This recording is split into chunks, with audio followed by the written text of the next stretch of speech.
하나님이여, 나를 살피사 내 마음을 아시며 나를 시험하사 내 뜻을 아옵소서. 내게 무슨 악한 행위가 있나 보시고 나를 영원한 길로 인도하소서.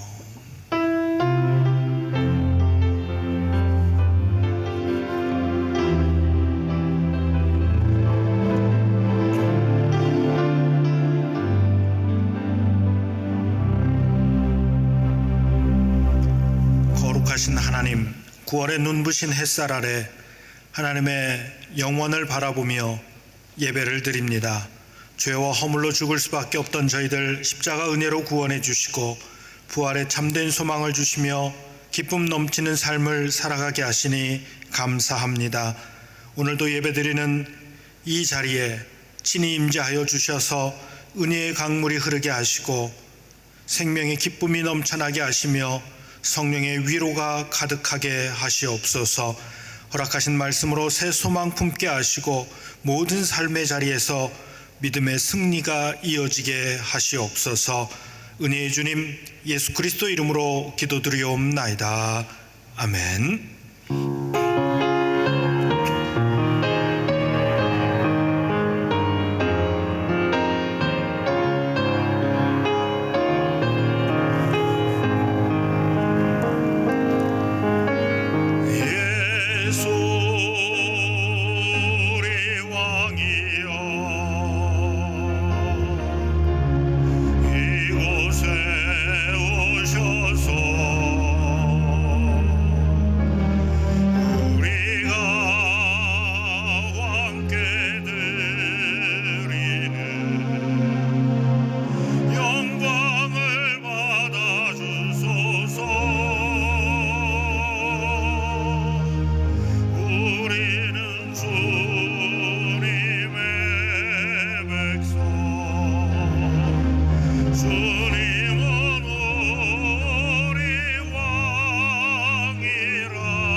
내 백성아 들을지어다. 내가 말하리라. 이스라엘아 내가 내게 증언하리라. 나는 하나님 곧 내 하나님이로다.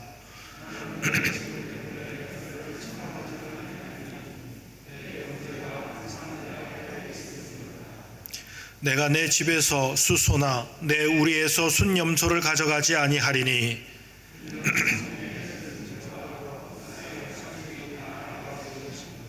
산의 모든 새들도 내가 아는 것이며 들의 짐승도 내 것이미로다.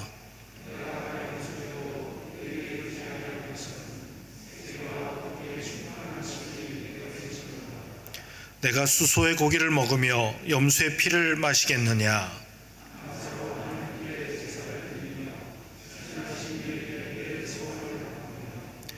환난 날에 나를 부르라. 내가 너를 건지리니 내가 나를 영화롭게 하리로다. 아멘. 전능하사 천지를 만드신 하나님 아버지를 내가 믿사오며 그 외아들 우리 주 예수 그리스도를 믿사오니 이는 성령으로 잉태하사 동정녀 마리아에게 나시고 본디오 빌라도에게 고난을 받으사 십자가에 못 박혀 죽으시고 장사한 지 사흘 만에 죽은 자 가운데서 다시 살아나시며 하늘에 오르사 전능하신 하나님 우편에 앉아 계시다가 저리로서 산 자와 죽은 자를 심판하러 오시리라. 성령을 믿사오며 거룩한 공회와 성도가 서로 교통하는 것과 죄를 사하여 주시는 것과 몸이 다시 사는 것과 영원히 사는 것을 믿사옵나이다. 아멘. 이 시간 지난 주간의 모든 죄와 허물을 하나님 앞에 고백합니다. 하나님이여 우리를 용서하여 주옵소서.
하나님의 말씀입니다. 허물의 사함을 받고 자신의 죄가 가려진 자는 복이 있도다. 마음에 간사함이 없고 여호와께 정죄를 당하지 아니하는 자는 복이 있도다. 아멘.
주 앞에 상달하며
존귀하신 하나님 아버지, 지난 한 주간도 주님께서 저희들을 지켜보아여 주셔서 은혜 가운데 지내게 해주셨다가 감사함으로 주님 전에 나와서 실시간 온라인으로 찬송과 예배를 드리게 하여 주시니 감사를 드립니다.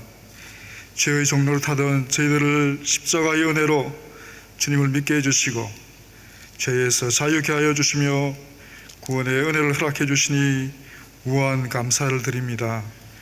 주님 은혜 없이는 한순간도 살아갈 수 없는 참으로 연약한 저희들입니다. 저희들에게는 주님이 필요합니다. 주님, 우리 삶의 주인이 되어 주셔서 주님 주시는 은혜로 날마다 믿음으로 살아가는 저희들 되게 하여 주십시오. 믿음이 없이는 하나님을 기쁘시게 할 수 없다고 하셨사오니 저희들의 믿음 없음을 불쌍히 여겨 주셔서 우리의 마음 가운데 넘치는 성령님의 충만함을 주시기를 원합니다. 주님, 한국에서는 추석 명절 연휴가 시작되었습니다. 이번 추석에는 한국에 있는 가족들과 하나님께서 주신 은혜를 나누게 하시고 주님을 믿지 않는 가족들에게 주님을 증거하는 추석 연휴가 되게 하여 주십시오. 또한 고국과 이곳에서 학업과 직장 생활을 하는 저희들의 자녀들을 눈동자같이 지켜 보호하여 주십시오. 늘 말씀과 기도로 깨어있게 하시고 그리스도의 군사로 살아가는 저희들의 자녀들이 되게 하여 주시며 세상이 감당치 못하는 주님의 자녀들로 삼아 주옵소서. 대면 수업을 준비하는 교회 학교 선생님들에게 맡겨주신 자녀들을 위해서 늘 주님과 동행함으로 말미암아 하나님께서 주시는 하늘의 신령한 지혜로 잘 양육할 수 있는 은혜를 허락하여 주십시오. 주님, 병중에 있는 성도들을 위해 이 시간 기도합니다. 여호와 라파, 치료의 하나님을 바라보게 하여 주시며 주님 주시는 평안을 누리게 하시고 모든 치료의 과정을 잘 마치고 치유받을 수 있도록 우리 주님 세심하게 돌보아 주십시오. 45년을 한결같이 우리 남미교회를 사랑하여 주시고 붙들어 주심을 감사드립니다.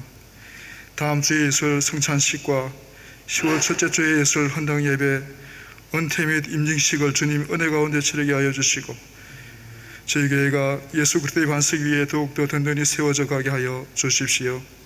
그리해서 주께서 맡겨주신 사명 잘 감당할 수 있도록 은혜 위에 은혜를 더하여 주십시오. 말씀을 들고 단위에 서시는 담임 목사님, 늘 영육간의 강건함을 주시며 성령 충만케 하여 주셔서 전하시는 말씀 가운데 말씀으로 임하시는 주님 만나게 하여 주시고 우리의 심령이 변화받게 하셔서 주님 주시는 힘과 능력으로 열심을 품고 주를 숨기는 우리 모두가 되게 하여 주십시오. 아름다운 목소리로 찬양드리는 문희정 권사님의 찬양을 기뻐 받아주시고 보이지 않는 곳에서 헌신하는 지체들을 축복하여 주옵시며 이 모든 예배 주님 홀로 영광 받아 주시옵소서. 우리 인생의 주인이 되시는 예수님 이름으로 기도드립니다. 아멘.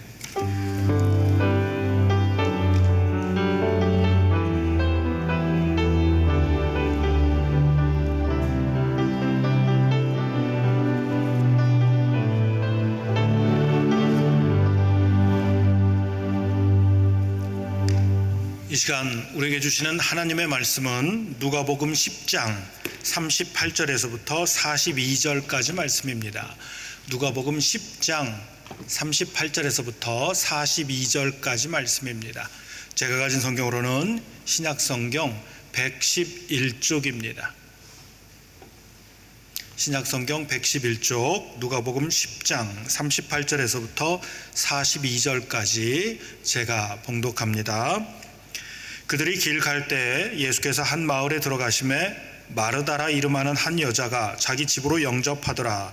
그에게 마리아라 하는 동생이 있어 주의 발치에 앉아 그의 말씀을 듣더니 마르다는 준비하는 일이 많아 마음이 분주한지라 예수께 나아가 이르되 주여 내 동생이 나 혼자 일하게 두는 것을 생각하지 아니하시나이까 그를 명하사 나를 도와주더라 하소서. 주께서 대답하여 이르시되 마르다야 마르다야 내가 많은 일로 염려하고 근심하나 몇 가지만 하든지 혹은 한 가지만이라도 족하니라. 마리아는 이 좋은 편을 택하였으니 빼앗기지 아니하리라 하시니라. 아멘. 이 시간 문희정 권사님 찬양 드리겠습니다.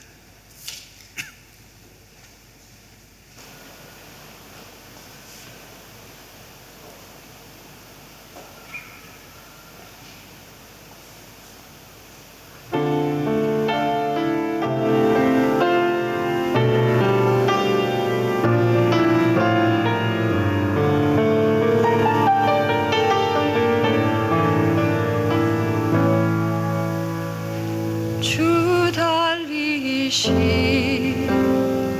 그 십자가 나의 마음 녹아내리니 내 무지한 완악한 맘이 그 나무에 당신을 달았네. 주 흘리신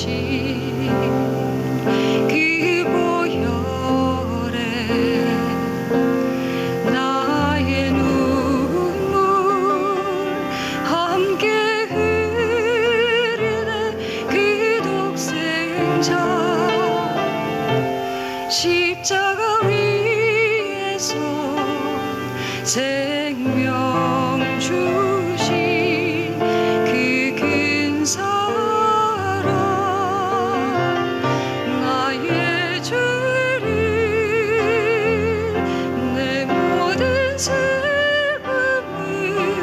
수치와 나의 모든 허물을 그의 몸에 두르셨네. 하나님 귀한 어린 양 그 십자가 그 사랑의 완성 내 안에 모든 사망 이기신 나의 생명 나의 구원 지극히 귀한 어린 양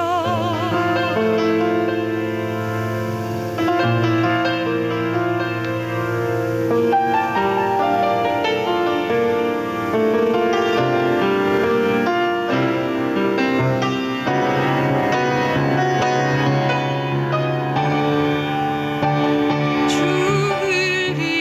흘리신 그 보혈에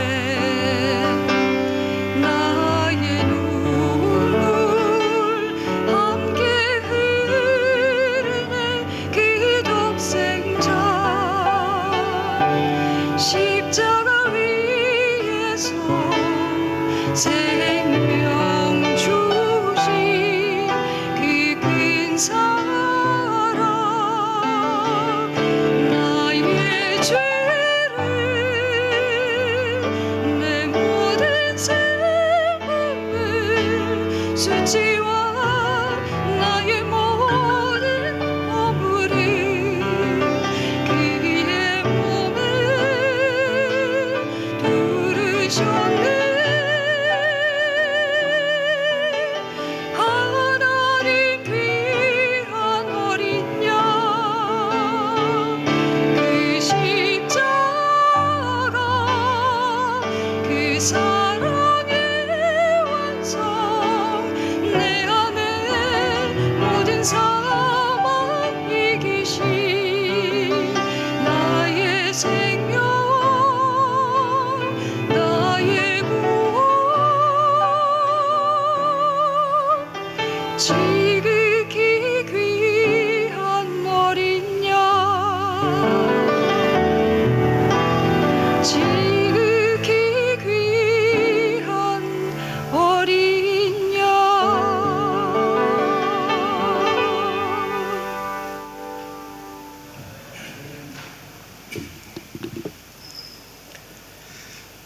감사합니다. 오늘 본문 말씀을 보면 똑같은 시간, 똑같은 상황, 똑같은 장소에서 어떤 사람은 삶의 의미를 발견하고 행복한 삶을 만들어가는가 하면 어떤 사람은 삶의 의미를 발견하지 못하고 불평하며 불행한 삶을 만들어가는 걸 봅니다. 그들은 마르다와 마리아 자매입니다. 무엇이 이들을 이렇게 다른 삶으로 만들어 버렸을까요? 오늘 말씀 예수님께서 마르다의 초청을, 언니 마르다의 초청을 받고 마르다의 집으로 가는 것으로 시작합니다.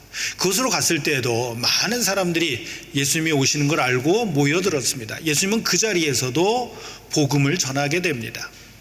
그리고 이때 예수님을 초청한 마르다는 주님을 정성껏 잘 대접하기 위해서 많은 일을 감당하게 됩니다.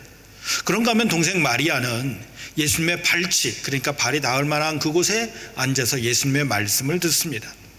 본문에 보면 마르다는 준비하는 것이 많아 마음이 분주했다라고 표현합니다. 사실 우리도 마리아처럼 이런저런 일들이 많아지면 마음이 분주해집니다. 그러면 무엇 때문에 이렇게 바빠야 하는지를 잊어버릴 정도로, 때로는 무엇을 하면 내가 지금 살아가고 있는지를 모를 정도로 그렇게 정신없이 살아갈 때가 있습니다. 그럴 때 우리에게 꼭 필요한 건 이 우선순위를 잘 정하는 거죠. 정말 이 일이 나에게 필요한 일인가, 중요한 일인가, 해야만 하는, 지금 해야만 하는 일인가 하는 이런 우선순위를 정하는 게 굉장히 중요하다라는 겁니다. 세계적인 리더십 전문가이자 베스트셀러 작가이고 목사인 존 맥스웰 목사님이 사람이 살아가는 데 있어서, 모든 일을 감당하는 데 있어서 가장 중요한 것 중에 하나는 우선순위의 문제다라는 이야기를 합니다. 이분이 한 말 중에 이런 말이 있습니다. 우선순위를 정하지 않는다면 성장이란 없다라고 하는 거죠.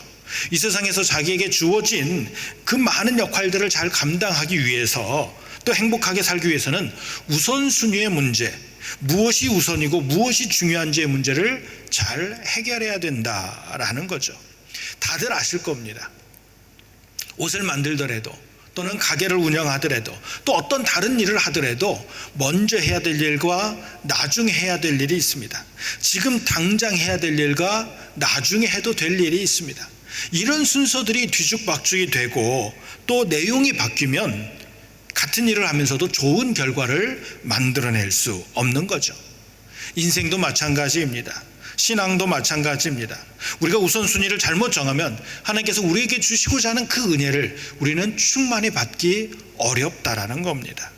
오늘 본문에 등장하는 언니 마르다는 너무도 분주했습니다. 예수님을 대접하기에 준비할 게 많은 마르다는 분주한 마음으로 예수님께 요청을 합니다. 예수님, 저 지금 무척 바쁩니다. 그러니까 내 동생 마리아에게 나를 도와주라고 좀 말 좀 해주세요. 근데 여러분, 여기 한 가지 우리가 생각할 문제가 있습니다.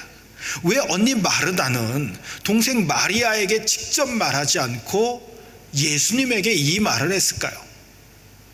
여러분이 만약 누군가에게 할 말이 있는데 그 말을 그 당사자에게 직접 하지 않고 누군가 다른 사람에게 한다라고 하면 그때는 어떤 마음으로 그런 행동을 하십니까? 마르다는 혼자서 식사를 준비하면서 마음이 몹시 분주했습니다. 그런데 이런 바쁜 상황 속에서 동생이 함께 돕지 않는 것에 대해 마음이 불편해졌습니다. 그런데 마르다가 직접 동생 마리아에게 말하지 않고 예수님에게 이렇게 마리아가 나를 도와주라고 말해 달라고 요청하는 것은 자기 혼자서 지금 많은 일을 하고 있는 걸 예수님이 좀 알아달라고 하는 것이죠. 만약 그렇지 않았다면 동생 마리아에게 직접 가서 옆구리를 찌르든지 뭔가 신호를 보내서 나오라고, 나를 도우라고 아마 그렇게 신호를 보냈을 겁니다.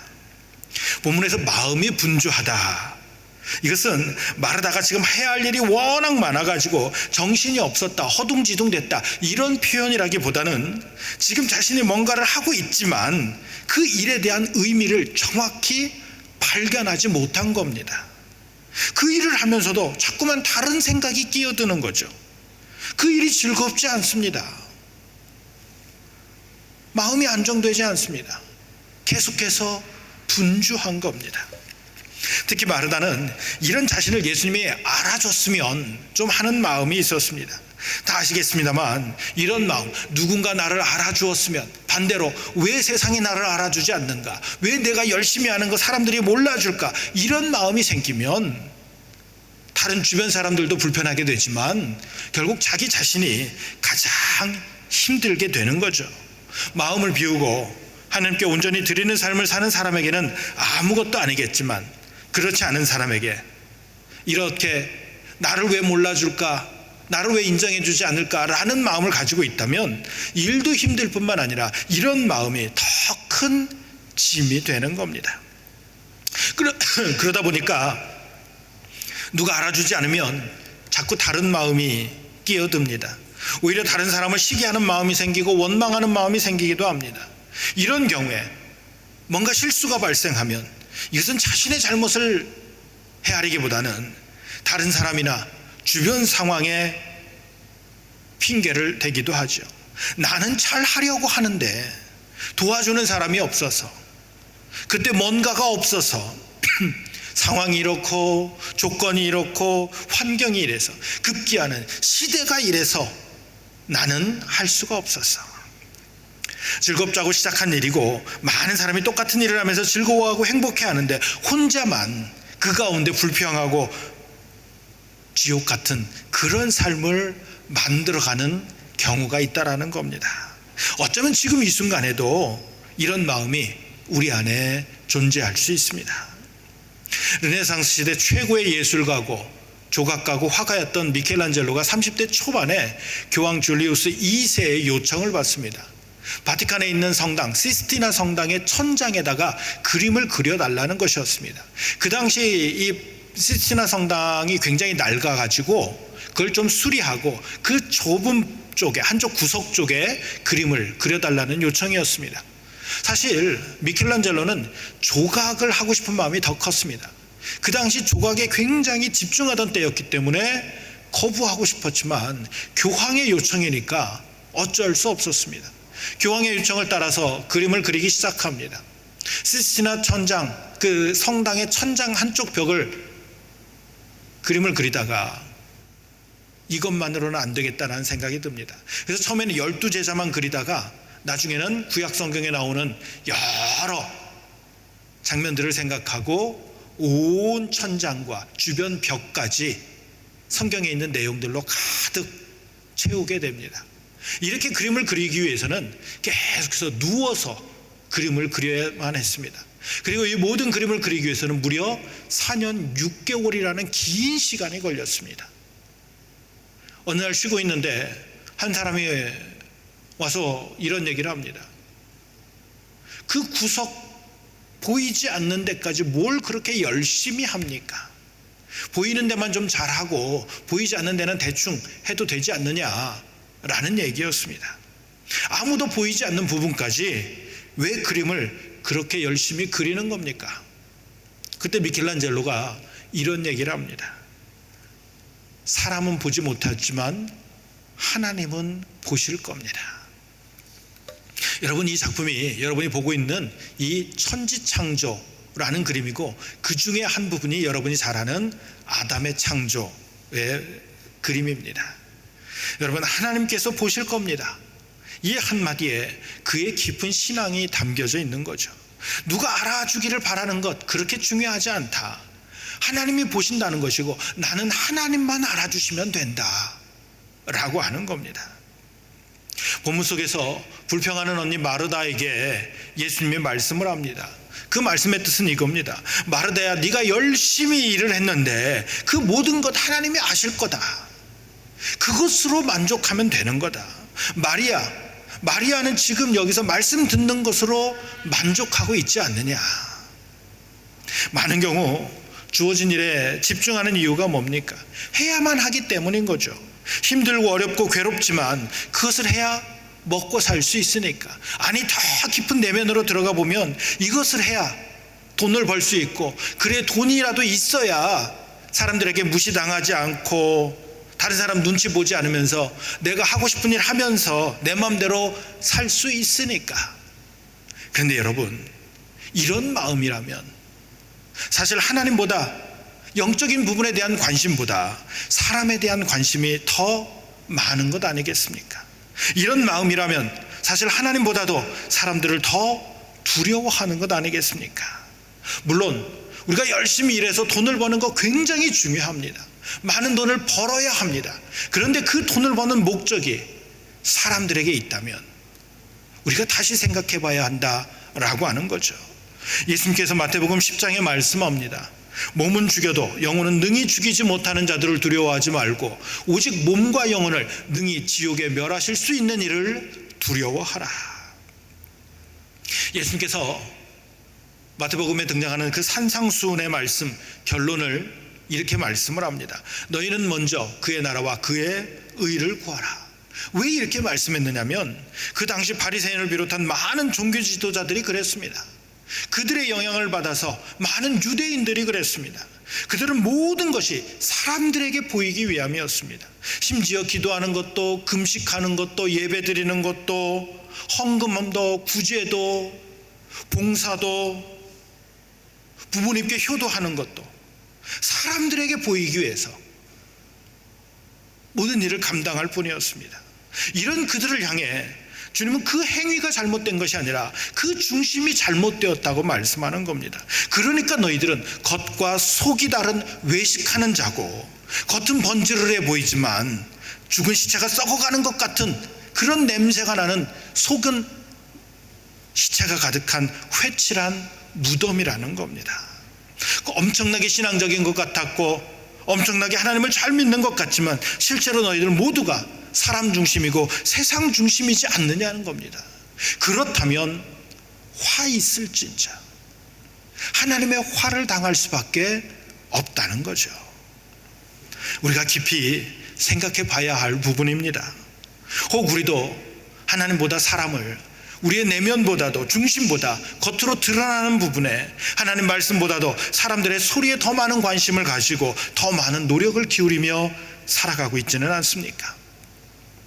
마르다에게 그런 마음이 있었습니다. 예수님을 초청한 사람이 바로 자기였습니다. 더 책임감을 느꼈을 것이고 예수님에 대해 보이는 부분 음식과 편안함을 더 잘 제공해 드리고 싶었습니다. 그리고 중요한 건 이것으로 인정받고 싶었습니다. 어느 순간 마음이 분주해졌습니다. 머릿속이 복잡해졌습니다. 자신은 인정받지 못하는 것 같은데 주님 곁에 있는 마리아는 인정받은 것 같은 겁니다. 여기서 동생 마리아의 입장을 한번 생각해 보십시오. 어쩌면 마리아의 의견과는 상관없이 예수님의 그의 집에 왔을 수도 있습니다. 그러면 마리아가 언니 마르다에게 언니는 왜 나에게 물어보지도 않고 예수님을 우리 집으로 초청했느냐고 불평할 수도 있습니다. 그러면 나는 아무것도 안 할 테니까 언니 혼자서 다 하라고 투정해 부릴 수도 있었습니다. 그러면 마리아에게도 예수님이 자기 집에 왔지만 축복의 시간, 행복의 시간이 아니라 심기가 불편한 마치 지옥 같은 시간이 됐을 겁니다. 그러나 마리아는 그렇게 하지 않았습니다. 자기에게 주어진 사건과 주어진 시간 그대로를 받아들였습니다. 그리고 그 중에서 자기가 할 수 있는 최선의 행동, 최고의 행동을 합니다. 자기가 초청하지는 않았지만 예수님의 말씀을 전하실 때 그 곁에서 말씀을 들으며 은혜의 시간을 만들어 간 겁니다. 여러분, 여기서 우리가 주의해야 할 것이 하나 있는데 본문은 주님의 말씀을 듣는 건 좋은 편이고 부엌에서 일을 하는 건 덜 좋은 것이다. 마리아가 책망을 받는 것은 예수님께서 말씀을 전하시는데도 불구하고 부엌에서 일을 했기 때문에 그런 거다라고 하는 게 전혀 아니라는 겁니다. 허락하신 시간과 그 상황 속에서 자기에게 허락하신 그 일 속에서 과연 하나님의 마음을 품고 있는지, 그 일 속에 담겨진 하나님의 목적을 알고 그 목적을 가지고 열심히 최선을 다해 감당해 가고 있는지, 그래서 그 시간 속에 그 일 속에 그 사건 속에서 은혜를 누리고 있는지, 이것이 중요하다라고 말씀하고 있는 겁니다. 보십시오. 우리는 우리에게 주어진 시간과 상황들을 그때 마음이나 또 여러 이유와 조건을 붙여서 불편한 시간으로 만들어 버리곤 합니다. 내가 왜 그곳에 있는지, 하나님께서 나에게 원하시는 것은 무엇인지 헤아려 보기보다는 충분히 행복할 수 있고 충분히 기뻐할 수 있는 그 시간을 마르다처럼 다른 사람과 비교하면서 불평거리를 찾아가며 오히려 불행한 시간으로 만들기도 한다라는 것이죠. 제가 청년 시절에 고등부 교사를 하면서 함께 여름 수련회를 간 적이 있습니다. 그 당시 그 전북 남원의 외곽에 있는 송내초등학교라는 곳이었는데 굉장히 시골 학교였습니다.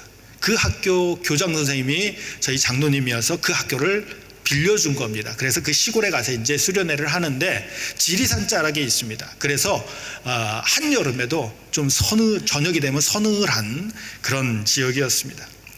그런데 그 수련회 때 지금도 마찬가지지만 식사를 할 때 성경 구절을 외우고 식사를 하도록 그렇게 했는데, 다른 때는 교사들은 검사만 하지 그 성경 구절을 외우지 않았었습니다. 그런데 그때는 전도사님이 교사들도 다 외우라는 거예요. 교사들이 먼저 외우고 밥을 먹으라고 하는 거죠. 그때부터 뭔가 마음이 불편해졌습니다. 이걸 어떻게 외워야 되나. 근데 그 중에서 한 번은, 여러분 그 성경 목록 아시죠? 창세기, 출애굽기, 레위기, 창출, 레민신, 여호수아, 사사기 이렇게 해서 쭉 나가는, 그것을 20초 안에 외우라고 하는 거예요. 그 전에는 보통 창세기, 출애굽기, 레위기 이렇게 노래를 부르면서 외웠고 5절까지 해야 신약을 마칠 수 있습니다. 그러면 굉장히 긴 시간이 돼요. 그렇게 해서 성경 목록을 외우면 되지 굳이 20초 안에 다 외워야 되나? 밥을 먹지 말까? 나는 그냥 금식한다고 해야 되나? 굉장히 고민이 많았습니다. 그래도 밥은 먹어야 돼서 다 외우고 이제 밥을 먹었습니다. 그래도 여전히 마음 한편이 불편한 거죠. 왜냐하면 그 당시에 그 전도사님도, 그때 함께 했던 선생님들도, 또 이제 도와주러 온 학부모들도, 또 학생들도 다 제가 곧 신학교에 갈 거라는 걸 알고 있었습니다. 곧 신학교에 갈 사람이 성경 구절을 못 외운다거나 아니면은 성경 목록을 못 외운다고 하면 이거 굉장히 부끄러운 일이 될 것 같은 거예요. 굉장히 마음이 불편해지는 거죠. 그러다가 한 가지 사건이 있었습니다. 마지막 날 밤에 철로 역정이라고 해서 학생들이 이렇게 코스 이렇게 돌아가는 프로그램을 하는데, 그 학교 뒤편에 그 초등학교 초대 교장 선생님의 무덤이 있었어요. 묘가. 그 무덤 뒤에서 제가 이렇게 숨어 있다가 학생들이 오면 탁 나타나는 거예요. 그러면 학생들이 예수님의 이름으로 명하노니 물러가라 외치면 통과, 그걸 못 외치면 다시, 이렇게 하는 프로그램이었는데, 저는 이제 귀신 역할을 하는 거예요. 무덤 뒤에서. 그 저녁에 지리산 자락에 서늘한 바람을 맞으면서 무덤 뒤에 있는 게 굉장히 두려웠습니다. 속으로 막 여러 가지 생각이 나는 거예요. 이렇게까지 해야 하는가? 그래야만 우리 아이들에게, 우리 학생들에게 믿음이 생기는 건가? 과연 이게 옳은 건가? 막 머릿속에 복잡했습니다. 그러다 한 가지 사건이 났는데, 제가 왁 하고 나타나니까 한 여학생이 소리를 지르면서 도망가다가 넘어지고 말았어요. 그게 시멘트 바닥이었는데 그 여학생이 넘어지면서 같이 도망가치던 그 사람들이 우르르 넘어지고 말고 이제 막 다치고 말았어요. 저는 분노했지요. 굉장히 불편했습니다. 하지만 사실 저만 불편했지 그 다쳤던 학생들도 교사들도 수련회를 기쁘게 잘 마쳤습니다. 나는 저만 왜 이렇게 해야 되는가? 전사님이 하라는 역할을 감당하면서도 모든 게 불만스럽고 전혀 은혜롭지 않은 거예요. 그런데 시간이 지나고 나서 참 제가 어리석었구나 라는 생각을 하게 됩니다. 특히 이후에 제가 신학교에 가고 전도사가 돼서 학생들과 함께 수련회를 갈 때마다 그 생각이 참 많이 났습니다. 모든 이들에게 좋은 은혜의 시간을 만들 수 있었는데 내 스스로가 망친 건 아닌가 하는 생각이 드는 겁니다. 구약 민수기에 보면 광야를 지나던 이스라엘 백성들에게 하나님께서 각 지파별로 한 명씩 뽑아 12명을 가나안 땅에 보내 정탐하라고 말씀을 합니다. 그 12명의 정탐꾼이 40일간 정탐을 하고 돌아와서 보고를 합니다. 여러분 생각해 보십시오. 수백만 명의 이스라엘 백성들은 이제 정탐꾼의 입술을만 바라보고 있습니다. 커다란 기대와 설렘을 가지고 과연 하나님이 우리에게 예비하신 그 땅은 어떻게 생긴 땅일까? 그 땅에는 어떤 과일들이 나고 또 어떤 사람들이 살고 있을까? 굉장히 기대하며 주목했을 겁니다. 그때 여호수아와 갈렙을 제외한 10명이 보고를 합니다. 가나안 땅의 환경이 어떤지, 그 땅에 사는 사람들이 어떤지 그들은 자기들이 보고 느낀 대로 이야기합니다. 그들은 거짓말을 전혀 하지 않았습니다.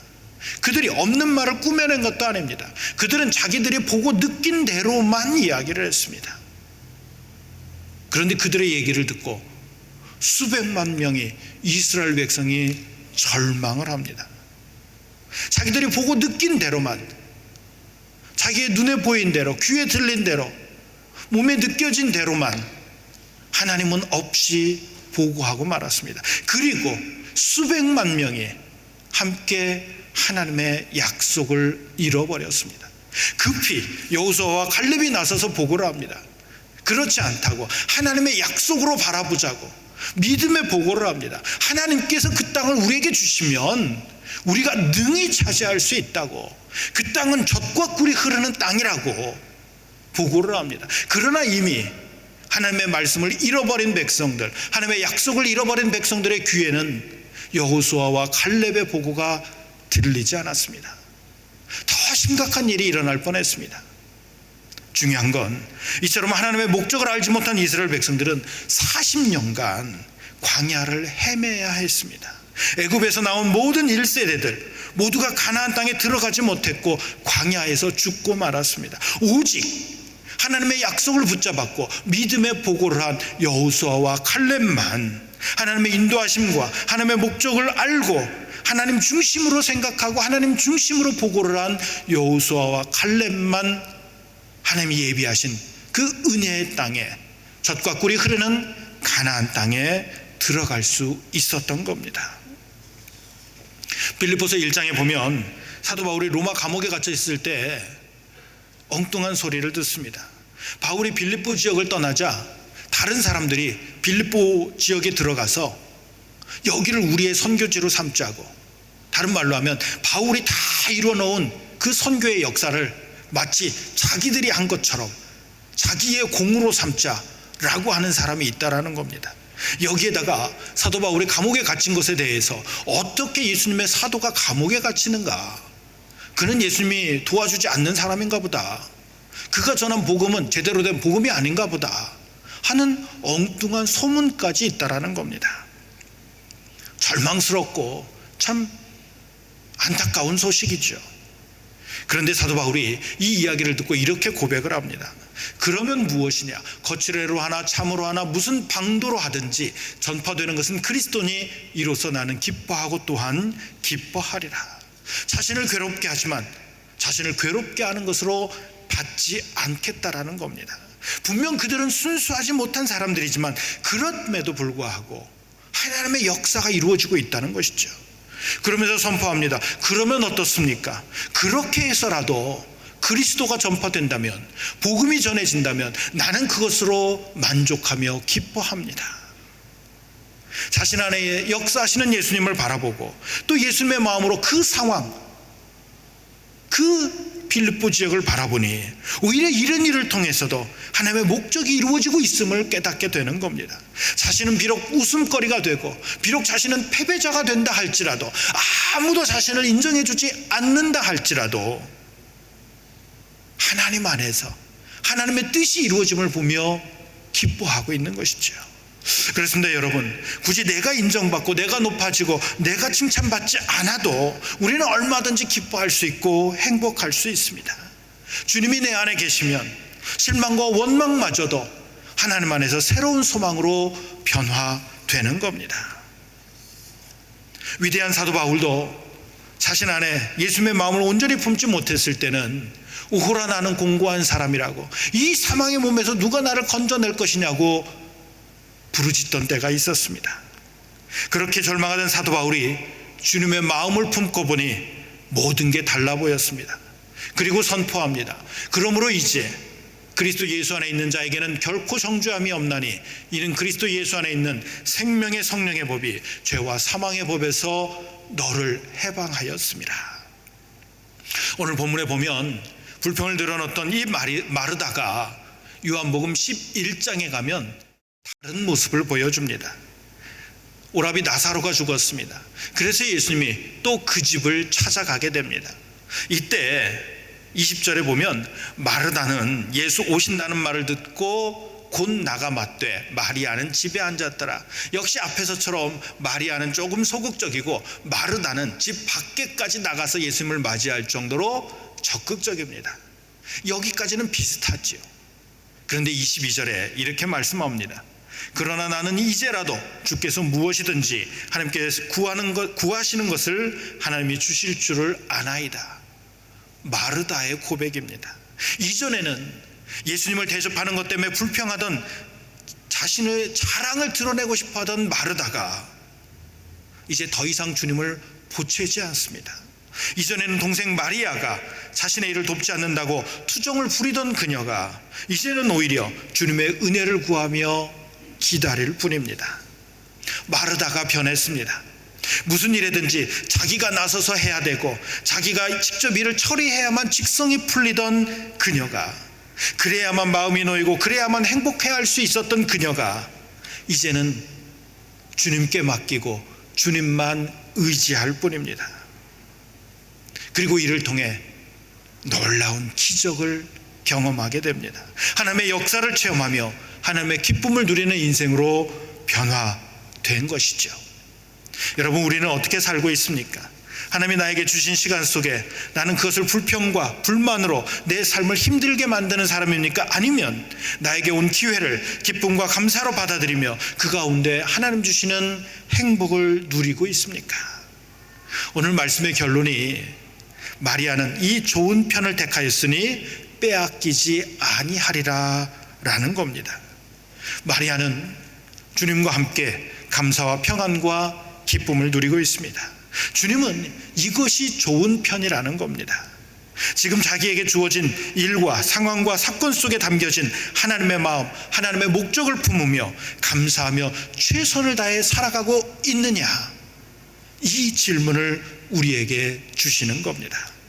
우리 하나님은 오늘도 우리 삶 속에 역사하시며 더 좋은 곳으로 인도하시는 하나님이십니다. 구할 때마다 꾸짖지 아니하시고 좋은 곳으로 후히 부어주시는 하나님이시며 약속하신 바를 반드시 이루시는 신실하신 하나님이십니다. 지금 우리와 함께 하시는 하나님께서 지금 우리의 모든 걸 통해서 더 놀랍고 아름다운 결론을 허락하실 줄 믿습니다. 우리를 향한 하나님의 목적을 분명히 깨달아 알기 바랍니다. 그 하나님의 목적을 이루며 살아가기 바랍니다. 신실하신 하나님께서 하나님의 은혜를 넉넉히 부어주실 줄 믿습니다. 주님과 함께 더 놀라운 역사 이루어가며 하나님 안에서 참 기쁨을 누리는 더 복된 인생, 더 아름다운 인생 만들어가는 우리 모두가 되시기를 바랍니다. 기도하겠습니다. 우리의 삶의 주인이신 하나님, 언제나 함께 하시며 모든 시간과 공간 속에 역사하시는 하나님, 우리가 영의 눈을 열어 하나님을 바라보게 하시고 마음 열어 하나님의 목적을 품게 하시옵소서. 나 자신을 향한 하나님의 마음을 알게 하시고 우리 가정과 교회와 이 시대를 향한 하나님의 마음을 품게 하여 주시옵소서. 그리하여 우리가 살아가는 지경에서 온전히 하나님의 사람으로 살게 하시고 하나님만 의지하며 더 좋은 편 택하게 하셔서 감사와 기쁨이 넘쳐나는 행복한 하나님의 자녀 되게 하여 주시옵소서. 예수 그리스도 이름으로 기도드리옵나이다. 아멘.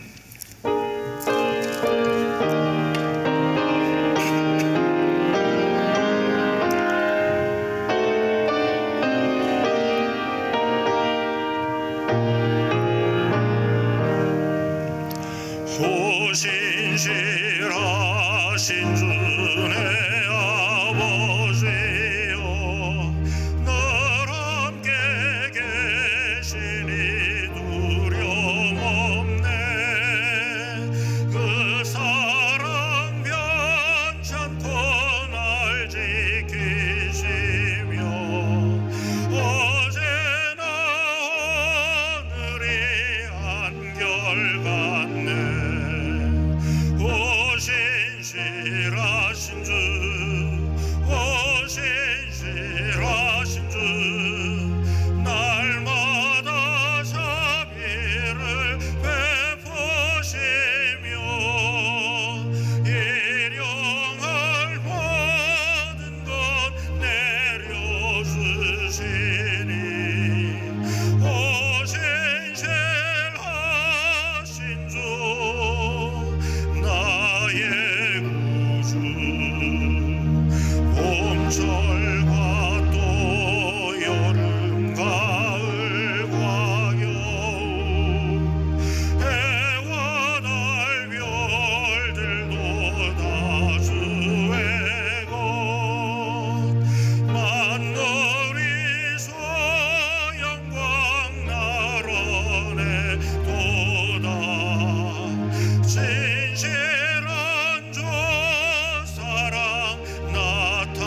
나타내네 오 신실하신 주 오 신실하신 주 날마다 자비를 베푸시며 일용할 모든 것 내려주시니 오 신실하신 주 나의 구주 내 죄를 사하여 안위하시고 조신이 오셔서 인도하네 오늘의 힘되고 내일의 소망 성하님 한복을 내리시네 오 신실하신 주 오 신실하신 주 날마다 자비를 베푸시며 일용할 모든 것 내려주시니 오 신실하신 주 나의 구주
은혜로우신 하나님, 여러 경로를 통해 저희들에게 물질을 허락해 주시고 그 중에 중요한 부분을 먼저 주님 앞에 드릴 수 있는 믿음 주시오니 감사합니다.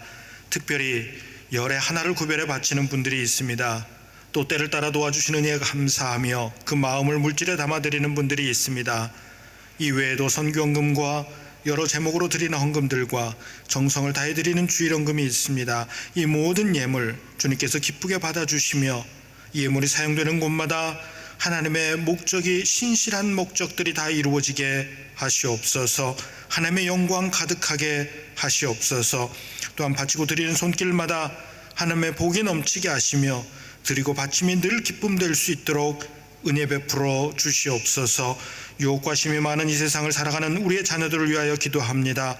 어느 곳에 있든지 늘 하나님의 사람으로 하나님의 뜻을 이루는 하나님의 용사 되게 하시고 주님 이 세상 넉넉히 이기는 주님의 일꾼 되게 하시며 하나님으로 말미암아 그 삶 속에 늘 하나님의 기쁨이 넘치게 하여 주시옵소서.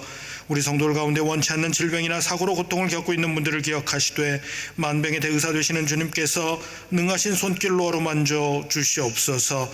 마음의 병든 분들, 믿음의 병든 분들을 고쳐주시며 사업 문제, 물질 문제, 자녀 문제, 인간관계 등등 어려움을 겪는 분들마다 주님 찾아가 주셔서 이 문제를 가지고 기도할 때 새로운 은혜를 누릴 수 있도록 역사하여 주시옵소서. 오늘도 주님께서 맡겨주신 직분을 믿음으로 사명감으로 감당하는 분들이 있습니다. 믿음의 역사와 성령의 큰 은혜가 따르게 하실 뿐만 아니라 감당하는 본인들에게 두고두고 은혜가 되고 복이 되게 하시옵소서.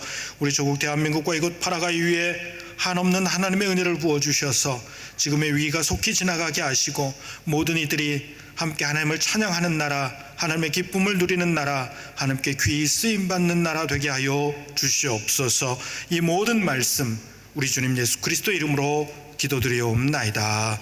아멘. 교회 소식 말씀드립니다. 계속해서 본당에서 1부, 2부 예배를 드립니다. 전교인 다 참여하시고 교회를 출입할 때는 정해진 방역규칙 잘 지켜주시기 바랍니다. 다음 주일 1부, 2부 예배 시간에 본당에서 예배 시간에 성찬 예식이 있겠습니다. 다 기도하시며 준비하시기 바랍니다. 그리고 당회가 오는 화요일 오후 1시 교회에서 있겠습니다. 안쪽 주보 안쪽 성도의 교제란에 보면 여러분 오늘 예배 드리시고 나가실 때 떡을 나누어 드리는데 이 떡은 조건진 집사님, 윤미수 집사님이 그 페레테리아 개업한 거에 감사하면서 준비해서 드립니다. 여러분 드시면서 교제하시고 또 많이 우리 위해서 기도해 주시기를 바랍니다. 우리 곁에 계신 분들 인사하시겠습니다.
지금은 우리 주님 예수 그리스도의 은혜와 하나님 아버지의 놀라우신 사랑과 성령님의 감화 감동하시며 내주하심의 역사하시며 인도하시며 교통하심이 주어진 시간과 상황과 사건 속에서 하나님의 목적을 알고 하나님의 마음을 품으며 행복한 삶을 살아가기로 작정하는 모든 주의 백성들 위에와 우리 조국 대한민국과 이곳 파라과이 위에 우리 남미교회 위에 지금부터 영원까지 함께 하시기를 간절히 축원하옵나이다.